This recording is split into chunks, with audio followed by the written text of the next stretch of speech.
Picture this. You're at Magic Kingdom right now. Your family has spent $5,000 on this trip. The sun is bright. Lines are moving. And then, suddenly, the sky turns green. Not dark. Green. Within 10 minutes, water is pouring down like someone opened a fire hydrant above the clouds.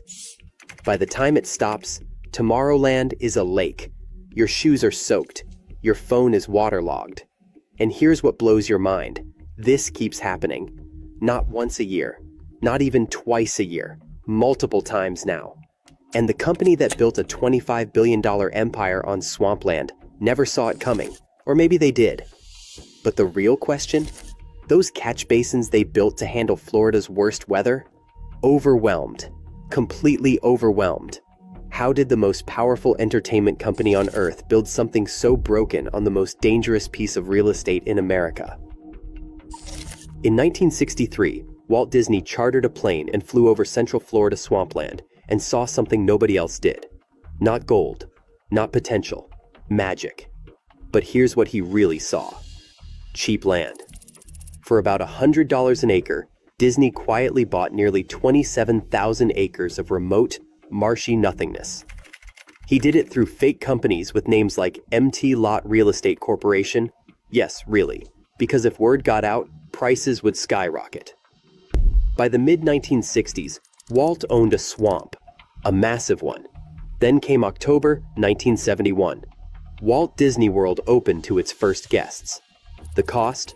$400 million. Adjusted for inflation today, that's more like $3 billion.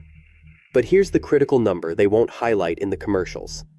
Disney has now invested roughly $25 billion in total infrastructure, property, and development across Walt Disney World. $25 billion. That's more than the GDP of entire nations. That's more than most states have spent on anything in their entire histories. But money can't buy you out of nature's mistakes. Because in 1971, nobody understood what they'd built on. Not really. They just knew they had bought a swamp for cheap and had dreams bigger than physics. Fast forward 50 years.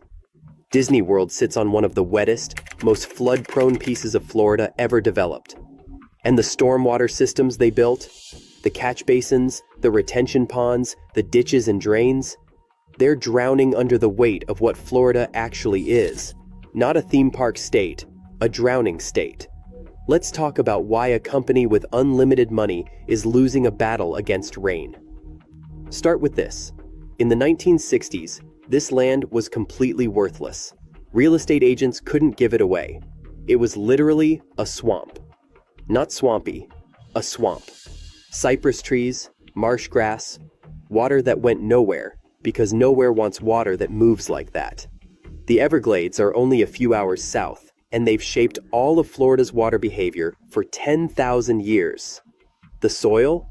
Not suitable for farms, not suitable for development, not suitable for living things except alligators and mosquitoes. The state of Florida was happy to see it go. Counties gladly sold what they couldn't manage. Private owners took whatever offer came through, $100 an acre. Disney bought low and built a dream. But that dream sits on something a geologist would call unstable base conditions. What a human calls it, quicksand with optimism. The land Disney acquired wasn't random selection. It was strategic, remote, isolated. The closest power lines were 10 to 15 miles away. The closest water lines were just as far. Orange and Osceola counties had no resources to serve that land. No infrastructure. No development history. Which meant nobody was fighting to keep it.